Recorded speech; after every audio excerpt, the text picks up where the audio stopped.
Madame, mademoiselle, monsieur, bonjour. Du pain et des jeux. La formule a caractérisé la fin de l'Empire romain, où en effet la population bénéficiait de pain gratuit, on appelait ça la distribution frumentaire, et les jeux, dont tout le monde connaît ce qu'ils étaient, les jeux du stade, les jeux du cirque, qui voyaient s'opposer des gladiateurs et toute autre sorte de jeux opposant des animaux. Aujourd'hui, la France ressemble étrangement à l'Empire romain sur ses fins. Du pain et des jeux. Et oui, il y a en France des millions d'assistés. Quant aux jeux, il suffit d'ouvrir sa télévision, d'écouter sa radio, ou tout simplement de se brancher sur son ordinateur, ou sur les innombrables consoles de jeux que les enfants et même les adultes utilisent en permanence, pour constater qu'à part jouer, les Français n'ont pas beaucoup d'autres buts dans la vie. Alors, bien sûr, le pain. Le pain, pour les Romains, ne venait pas du travail des Romains. Il venait du fait que les Romains pillaient leurs colonies, le blé de leurs colonies, et que ça permettait à la population romaine qui avait déserté depuis longtemps ses champs et ses fermes de subsister. Et nous, en France, d'où vient notre pain? Eh bien, il vient tout simplement, non pas de nos colonies, nous n'en avons plus, il vient du travail du secteur privé. C'est le secteur privé qui nourrit l'ensemble de la nation, et finalement, on s'aperçoit, lorsqu'on réfléchit un peu, que c'est précisément une forme coloniale que le système français a mise en œuvre. Car tandis que les Romains pillaient leurs colonies, les assistés et les fonctionnaires pillent le secteur privé. Mais voilà, malheureusement, le secteur privé est en train de défaillir. Il n'a plus la force de se maintenir, il ne peut plus produire assez pour nourrir l'armée immense de tous ceux qui vivent de subsides publics, et jour après jour, le drame se noue. Des grandes crises, on dit toujours, on les date d'une période précise où, paraît-il, la crise a éclaté. En réalité, l'histoire nous enseigne que ce n'est pas ainsi que les choses se passent. La crise se déroule parfois à bas bruit, en silence, mais tous les jours voit cette crise se continuer, s'approfondir, et vient un jour, effectivement, où le grand craquement se produit, et où, à ce moment-là, tout le monde s'aperçoit qu'on est en crise. C'est très exactement la situation de la France actuelle. Il y a longtemps déjà que la France s'effondre petit à petit. Ouvrez un journal, écoutez une radio ou une télévision, et vous verrez qu'à chaque sujet, à chaque page, on parle d'entreprises qui disparaissent.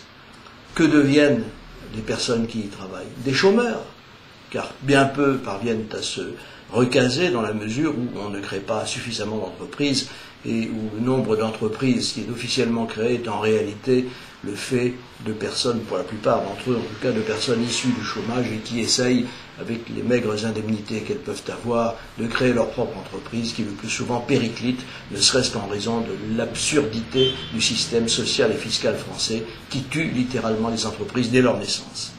Alors évidemment, cette situation est dramatique, mais cela n'empêche pas les jeux de se dérouler et nous allons avoir dans ce mois de juin l'Euro de football. Roland-Garros se termine, toujours plein tous les après-midi.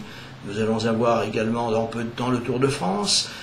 Je ne sais pas quelles autres compétitions. Ah, les Jeux Olympiques, j'oubliais les Jeux Olympiques. Enfin bref, notre programme est chargé et Françaises, Français, comme le disait un homme illustre, vous avez du pain sur la planche, c'est-à-dire que vous pouvez vous occuper à jouer pendant des mois encore. Et pendant ce temps-là, votre pays va s'effondrer encore un peu plus. Alors face à une situation pareille, on peut se demander, mais comment se fait-il qu'il n'y ait pas des campagnes de presse, des hommes politiques qui se lèvent, des opinions qui s'expriment? Mais non, on n'entend rien. Et de temps en temps, on entend des voix dissonantes qui semblent dire « mais enfin, réveillez-vous Français !» Et pendant ce temps-là, les Français continuent non pas de dormir, mais de sommeiller devant leurs écrans de télévision. Cette situation est évidemment dramatique, et de temps en temps, pourtant, une affaire d'opinion réveille nos compatriotes. Vous voyez cette affaire de Lille, ce mariage annulé pour cause de non-virginité. Alors bien entendu, on a ici et là débattu des arguments juridiques qui n'ont en réalité aucune valeur. Le problème est très simple. Il s'agit de savoir si l'on peut considérer comme une qualité essentielle de la personne le fait qu'une femme soit vierge à son mariage ou pas. C'est une exigence que formulait le mari au nom de coutumes islamiques, ce n'est pas une exigence recevable dans un pays comme la France. Et c'est la raison pour laquelle le jugement de Lille est absolument scandaleux, quelles que soient les arguties juridiques, et c'est bien pour ça que plus de 70% des Français considèrent que ce jugement est scandaleux.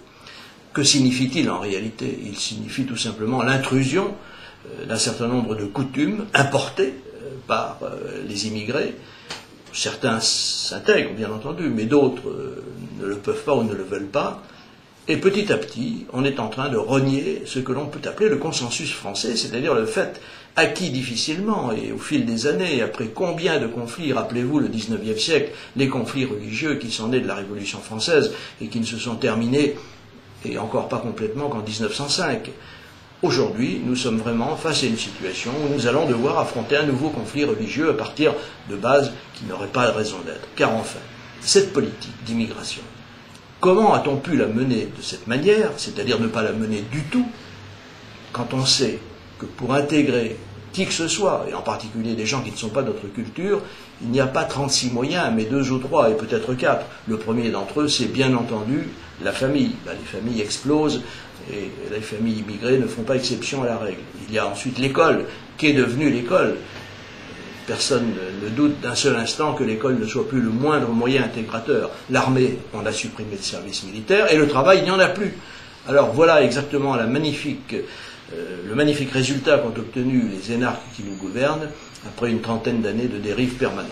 Alors aujourd'hui, bien sûr, on en recueille les fruits amers et nous allons devoir affronter ici et là non seulement les crises économiques et sociales, mais aussi les crises de civilisation, les crises de société, et tout ceci avec un pouvoir discrédité. Tous les pouvoirs sont discrédités en France pour une raison fort simple. Aucun d'entre eux n'a jamais exposé aux Français les problèmes qui se posent. À la nation, pour le pouvoir national, aux différentes catégories socio-professionnelles, pour les organismes qui les représentent, et d'une façon générale, par la presse, qui ne dit presque jamais ce qu'il faudrait, sauf lorsqu'elle a la possibilité de s'exprimer en privé ou sur un blog. Alors là, on se défoule, on dit sur son blog ce qu'on n'ose pas dire à l'antenne. Et d'ailleurs, on a raison d'être prudent, car si on le disait à l'antenne, on en serait débarqué le lendemain même. Le jour même. Pour une fois, les autorités de la République, par l'intermédiaire des protestations qu'elles exercent auprès des patrons de chaîne, sont capables de réagir très vite. Donc, une situation totalement bloquée, parce que rien, ni personne, n'est capable d'interrompre cette dérive mortelle. Alors, il appartient à tous ceux qui sont conscients et lucides de continuer leur combat.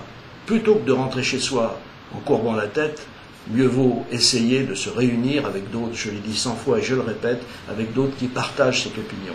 On ne clame pas dans le désert, contrairement à ce qu'on croit. Toute personne qui clame et qui ne dit pas n'importe quoi est entendue. Et elle est d'autant plus entendue qu'elle n'est pas au nombre de la majorité, au nombre de ceux qui protestent le plus, c'est-à-dire ceux qui veulent en fait plus de subsides, plus de dépenses d'État, plus de déficit, plus d'effondrement économique. Et tous ces gens-là sont des inconscients, donc il appartient à ceux qui sont conscients d'agir et de faire en sorte d'être entendus, en tout cas le mieux possible. C'est l'objectif que nous poursuivons. C'est l'objectif que nous devons poursuivre, car si nous ne le faisons pas, personne, je dis bien personne, ne le fera à notre place. Alors voilà, nous avons cette responsabilité, à nous de l'assumer, à vous de l'assumer aussi, et après cette injonction, je vous souhaite quand même de garder bon courage, il le faut pour les actions que nous avons l'intention de mener, de passer, si possible, un bon week-end, puisque nous enregistrons cette émission un samedi, et que, bien entendu, tout le monde s'apprête à essayer de profiter de ce printemps un peu maussade et de cet été qui vient timidement. Mais en attendant, soyez heureux, portez-vous bien, et vive la France!